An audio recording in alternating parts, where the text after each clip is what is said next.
So this one's just a thought experiment, really.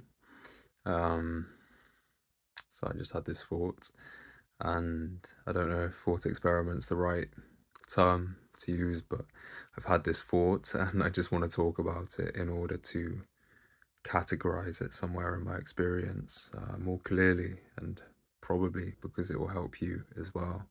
I think that is the impulse behind the video. So I have had experiences where I've measured up to a certain performance that allows me to feel liberation and freedom, but then have not held that because it seems too demanding.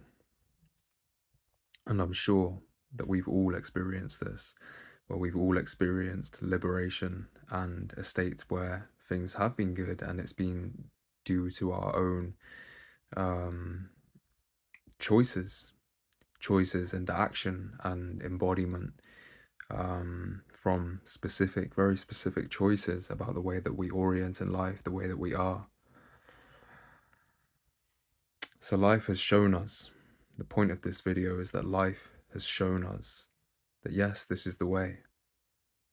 You experience liberation, you experience freedom, you experience psychological freedom when you act in this certain way.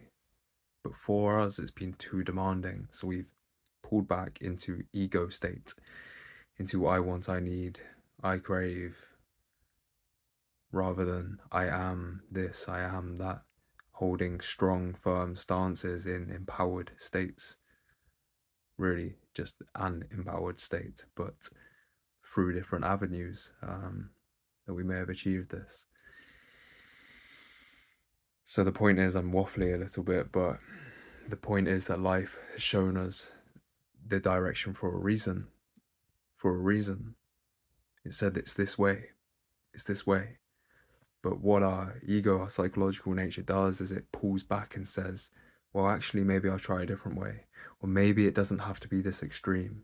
Maybe I don't have to be this scrupulously discerning about my experience, what's good for me, what's not. Maybe it can just be a bit easier.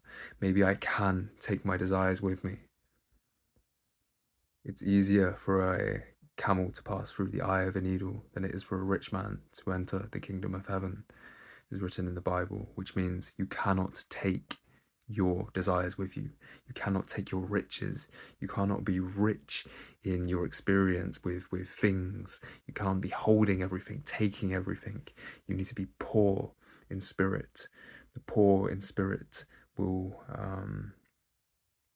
blessed are the poor in spirit, for the kingdom of heaven will be theirs, to use Christian references tonight.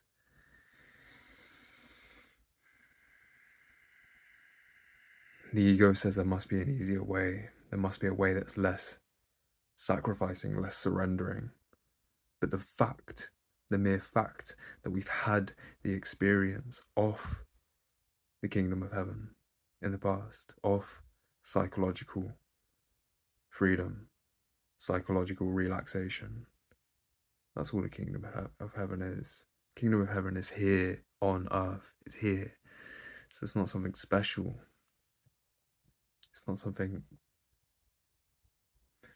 it's right here. And when we experience it, when our psychological nature relaxes.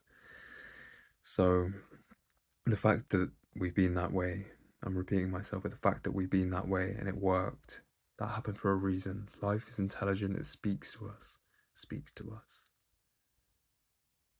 That happens for a reason, it's to say it's this way. So just to overcome, the aim of this video is just to overcome that little ego trick of there must be an easier way. Well, actually, because life has shown me that this way works, probably isn't an easier way, because life hasn't shown me that an easier way works. Things are meant to be hard. What would they be worth? Would the challenge be worth it? Would you want it to be easy?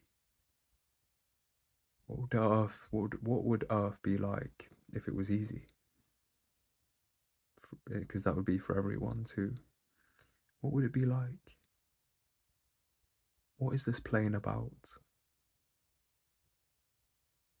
And thus, what is your life about? It's the same thing. This plane, your life.